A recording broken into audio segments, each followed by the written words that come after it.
તમને ખબર છે 2019માં એક ફિલ્મ રિલીઝ થઈ હતી જેનું નામ હતું હેલ્લારો અને આ ફિલ્મને ભારત સરકાર તરફથી બેસ્ટ ફીચર ફિલ્મનો નેશનલ એવોર્ડ આપવામાં આવ્યો હતો અને ફક્ત નેશનલ એવોર્ડ જ નહીં પણ આ ફિલ્મની બધી જ એક્ટર્સને આ ફિલ્મમાં કામ કરવા માટે સ્પેસિફિકલી અલગથી એવોર્ડ્સ આપવામાં આવ્યા હતા આ ફિલ્મમાં એમના પરફોર્મન્સ માટે, આ ફિલ્મમાં એમના કામ માટે. અને હેલ્લારો ફિલ્મ કમર્શિયલી પણ બહુ જ હિટ ફિલ્મ રહી હતી. ફિલ્મે બોક્સ ઓફિસ પર 16 કરોડની કમાણી કરી હતી અને આજની તારીખ સુધીમાં આ ફિલ્મ ગુજરાતી સિનેમાની 9મી હાઈએસ્ટ ગ્રોસરિંગ ફિલ્મ છે. અને હવે એ ફિલ્મના ડિરેક્ટર એટલે અભિષેક શાહ 6 વર્ષ પછી એમની બીજી ફિલ્મ લઈને આવી રહ્યા છે જે ફિલ્મનું નામ છે ઉમ્રો. અને હેલ્લારો ફિલ્મની જેમ આ ફિલ્મ પણ એક વુમન સેન્ટ્રિક ફિલ્મ છે. તો શું 2025નો નેશનલ એવોર્ડ પાકો? વેલ, આ ફિલ્મનું ટીઝર જોઈને લાગતું તો નથી કે આ ફિલ્મ નેશનલ એવોર્ડ જીતી શકે, પણ આ ફિલ્મ બેસ્ટ ગુજરાતી લેંગ્વેજ ફિલ્મની કેટેગરીમાં ફિલ્મ એવોર્ડ જીતી શકે છે જો આ ફિલ્મમાં એક સારો એવો સોશિયલ મેસેજ આપણને જોવા મળશે તો. અને આઈ થિંક આ ફિલ્મની અંદર આપણને એવો એક સોશિયલ મેસેજ જોવા મળશે મહિલાઓને લગતો, પ્લસ આપણને woman freedom, woman rights, woman that, woman this, લુકનું ઠીકનું ફલાણું વગેરે જેવી વાતો આપણને જોવા મળશે જે કોઈ ખરાબ વાત નથી, એક સારી બાબત છે. ફિલ્મનું ટીઝર ફિલ્મની કહાની સિવાય આપણને બીજું કંઈ પણ રિવીલ નથી કરતું જે એક સારી બાબત છે. અને આ ફિલ્મ શેના વિશે છે, શેના ઉપર છે, કયા ટોપિક ઉપર છે એ જ વસ્તુ આપણને આ ફિલ્મના ટીઝરથી જાણવા મળે છે. મેં ઉમ્રો ફિલ્મનું ટીઝર જોયું, મને સારું પણ લાગ્યું, પણ ઓનેસ્ટલી સેઇંગ આ ફિલ્મનું ટીઝર મને આ ફિલ્મને જોવા માટે એટલું બધું એક્સાઇટેડ નથી કરતું.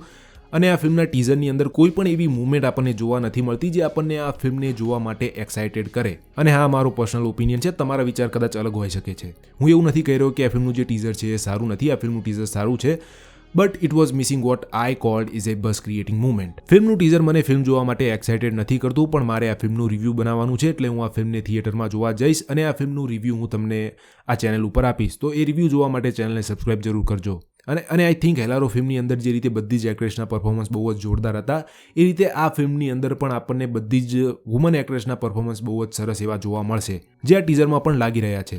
ફિલ્મના ટીઝર પ્રમાણે ફિલ્મની સ્ટોરીની વાત કરીએ તો 7 મહિલાઓ ગુજરાતના ખૂણે ખૂણેથી ભેગી થઈ લંડનની અંદર વેકેશન કરવા જઈ રહી છે અને એમની લંડન જવાની આ જર્નીમાં એમની ઉપર ઘણા બધા વાંધા વચકા થશે, ઘણી બધી પ્રોબ્લેમ એમની ઉપર આવશે અને કઈ રીતે આ બધી જ મહિલાઓ નારી શક્તિનો ઉપયોગ કરી એ બધી પ્રોબ્લેમનો સામનો કરશે એ જ આપણને આ ફિલ્મની સ્ટોરીમાં જોવા મળશે. અને હા, બધી જ મહિલાઓ એકબીજાને નથી ઓળખતી, બધી જ મહિલાઓ અલગ અલગ એજ ગ્રુપની છે અને આ બધી જ વુમન્સની વચ્ચે આપણને સારી એવી કેમિસ્ટ્રી જોવા મળશે જે ફિલ્મમાં કોન્ફ્લિક્ટ અને કોમેડી ઊભી કરવાનું કામ કરશે. અને આ ફિલ્મના ટીઝર પ્રમાણે મને નથી લાગતું કે આ ફિલ્મ એક કોમેડી ફિલ્મ છે and I think it's not a comedy film, it's a vacation genre film જ્યાં આપણને આ વુમન્સની જર્ની જોવા મળશે. But let's see what the trailer of this film has to offer. જ્યારે પણ આવશે ત્યારે હું એનું ટેલર રિવ્યૂ કરી દઈશ, તો એ જોવા માટે ચેનલને સબસ્ક્રાઇબ જરૂર કરજો. અને છેલ્લો દિવસ ફિલ્મનું નામ તમે સાંભળ્યું જશે તો એના ઉપર મેં એક રિવ્યૂ વિડીયો બનાવ્યો છે જે તમે અહીંયા ક્લિક કરીને જોઈ શકો છો.